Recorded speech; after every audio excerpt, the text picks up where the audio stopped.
Hi there, welcome to No Nonsense Whisky. My name's Vin PF, and on today's episode we've got another bottle sent over to me by Caskshare.com.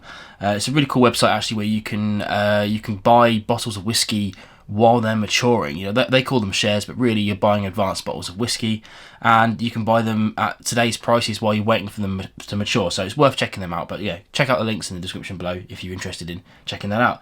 But today we've got something which is probably what I would call quintessential British humour coming over to the whisky world, and that's the Big Lie.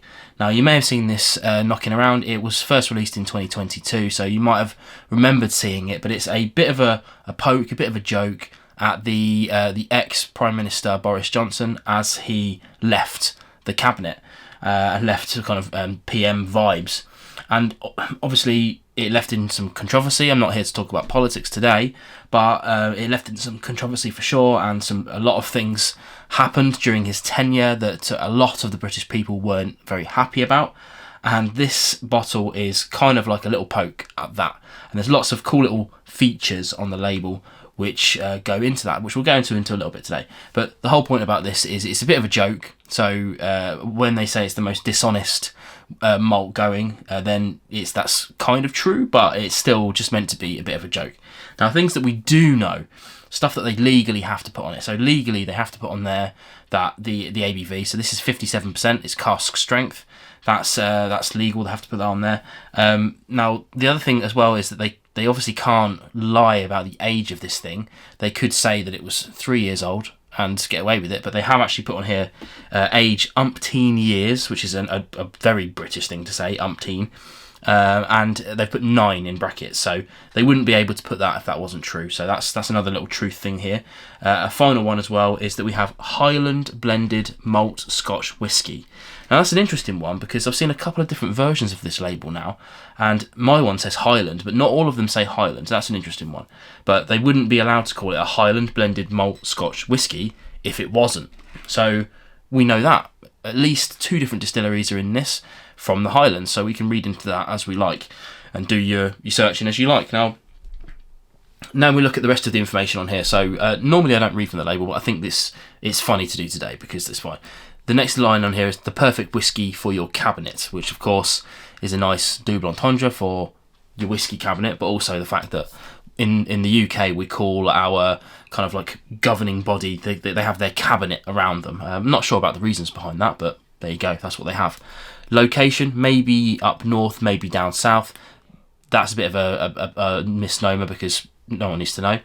Cask type, not the Fortingal yew, which is one of the oldest trees in the UK, something like 2,000 to 3,000 years old, which is interesting, but obviously we don't know the cask type.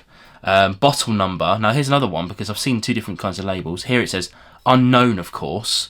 There's meant to be 250 bottles of this knocking around, but I have seen labels that say number 1, of course, you know, as if they're all the first number. That would have been funny to put down there as like number 10, I think, maybe. But anyway, it says unknown. Age, umpteen years. Master distiller, of course, Boris.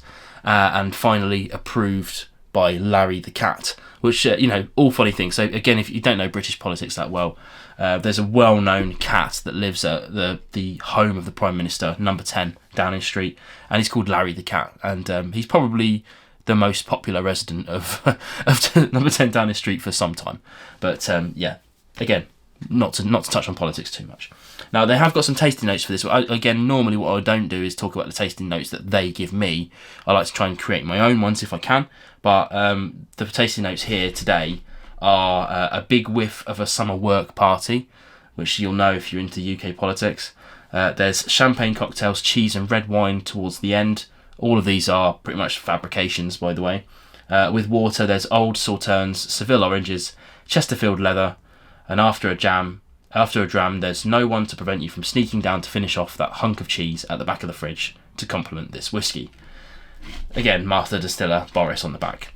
Now, it's a bit twofold. So it's obviously there to poke at old Boris, but it's there, again, sort of maybe subtly, maybe not so subtly, to poke at the whisky industry in general. Now, like, all of this information on here is kind of irrelevant, is kind of the point, right? We kind of utilise the information we get on the label to make informed decisions, of course. Things like age, ABV, blah, blah, blah. All of these things are really important to help us choose a whiskey. But ultimately, you and I know that it's still not the be-all and end-all of a whiskey being actually good. You can have a high ABV, you can have a high age statement, you can have various other things like no added colour and non-chill filtered, but there's always exceptions to the rules. You know, that's a good indication, fair enough, but there are chill filtered whiskey out there that are lovely. There are 40% whiskies out there that are lovely. There are low age statements whiskies out there that are lovely. So really, it kind of doesn't matter, and that's the whole point of this, I think. The important information is there, the ABV, the Highland bit, whatever. You know, even the age, 9 years. We got a fairly pale little whiskey here, but we'll get into that in just a moment. But I in my research for this, I did find a US version of it as well, which was a bourbon.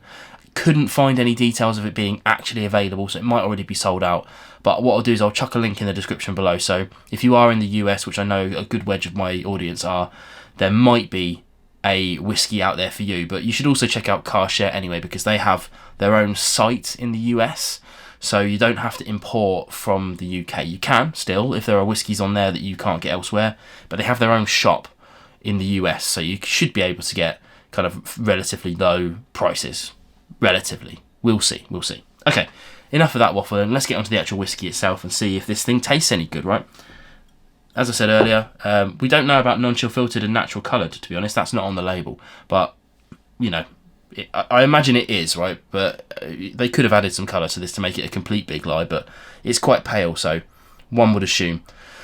And by that colour alone, I'm going to assume that it's just an ex-bourbon cask as well. I say just, I don't mean that negatively, but I don't think it's anything too fancy. I will say that. Okay, let's check out on the nose then. Now for me, it's extremely vanilla forward. A little bit of honey in there as well. Just a wee tiny bit of lemon on the back end. And heaps of kind of biscuity malt. It's quite nice. It's very nice. I mean, you can see I've had a good wedge out of this now. This has been sitting around for a couple of weeks just to mellow out, and it's doing its job quite nicely. Let's try on the palate. Okay, you don't get long before the ABV smacks you in the face on this one. 57%. It's a lot, but I have to say, it all mingles in quite nicely.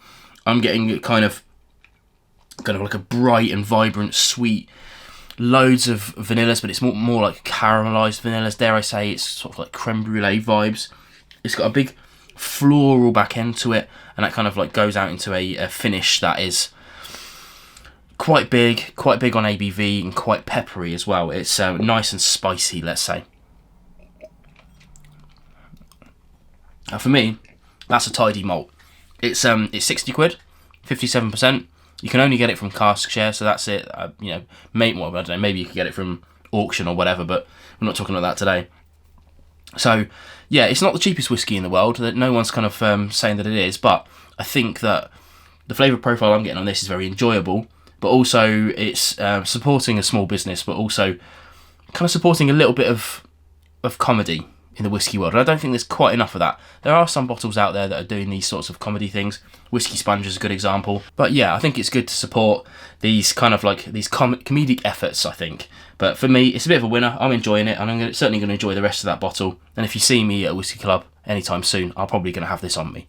So I'll say cheers to you, and I'll catch you again on more videos soon.